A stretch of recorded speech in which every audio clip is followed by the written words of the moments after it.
Қайырлы күн, құрметті көрермен. Сіздерге бүгін осындай әдемі үй жағдайында жасалатын холодестің рецептін көрсеткім келіп отыр. Өте жақсы қататын, дәмі деген өте керемет холодесті бірге жасап көреміз. Ол үшін бізге сиырдың сирақтарын үйттік, жудық, тазалап дайындап қойдық.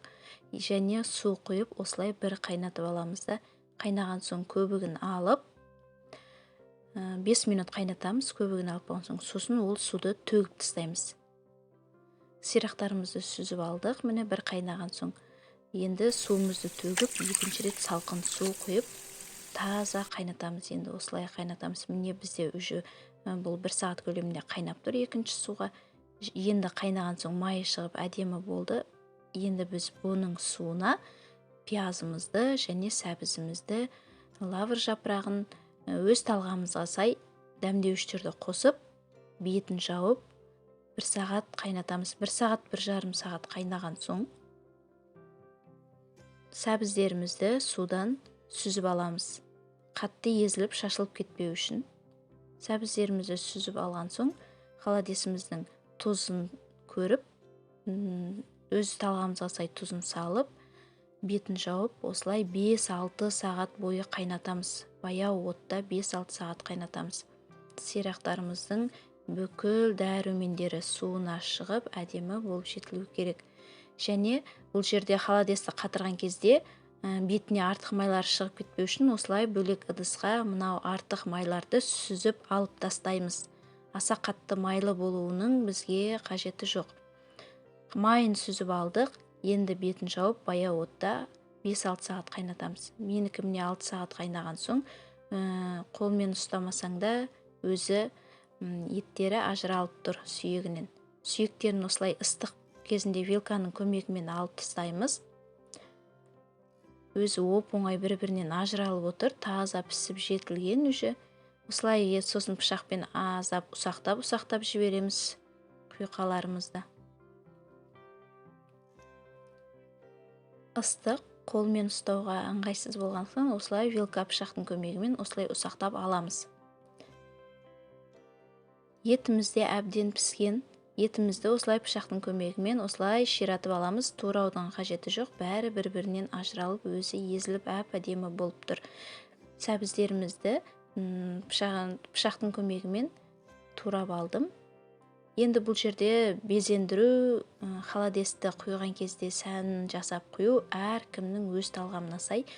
Салмасаңыздар да болады сәбізді, ешқандай артық затсыз, тек қана құйғанмен еттің өзімен жасасаңыздар да болады. Әркімнің өз қалауы. Мен кішкене сәнін келтіру үшін осылай сәбізді және фасольді қолдандым, және аздап көк пияз қолдандым. Бұл әрине әркімнің өз талғамына сай. Қолданбасаңыздар да болады. Осылай бәрін тізіп әдемелеп қойып шығамыз.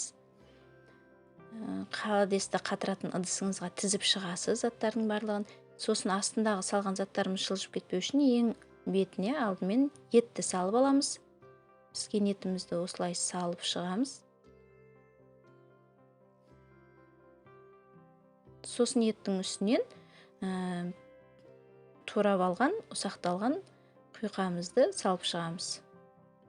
Осылай салып, сосын әрине сүзгіштің салғандарыңыз дұрыс, сорпасын ішіндегі ұсақ сүйектер болса, және салған дәмдеуіштердің артық заттар осылай ситамызда қалып қояды.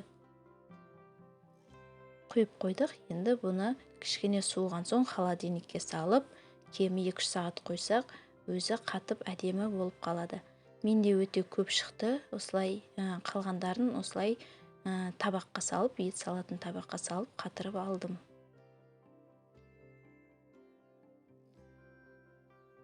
Дәмі деген өте керемет әдемі болады. Бірінші суын төгіп тастап, екінші суын істесеңіздер, осылай айнадай жылтырап тұрады холодестеріңіз. Әп-әдемі болып. Бізде холодесіміз дайын, қатты. Енді көрейік. Мінекей, өздеріңіз көріп тұрғандай, пішінін мүлде жоғалтпайды. Әдемі қатып, түсі де айна сияқты жып-жылтыр болып, әп-әдемі болып шықты. Сіздер де бірге жасап көріңіздер. Өте дәмді, дәрумендерге толы, өте пайдалы, әсіресе жасы үлкен кісілерге өте пайдалы тағам бұл. Сүйектеріне мықты қылу үшін балаларыңызға берсеңіз өте сүйектеріне пайдалы. Астарыңыз дәмді болсын. Менің видеомда соңына дейін қарағаныңыз үшін көп рахмет. Каналға жазылып кетуді ұмытпаңыз. Жиі пайдалы рецепттермен бөлісіп отыруға тырысамын. Сау болыңыздар.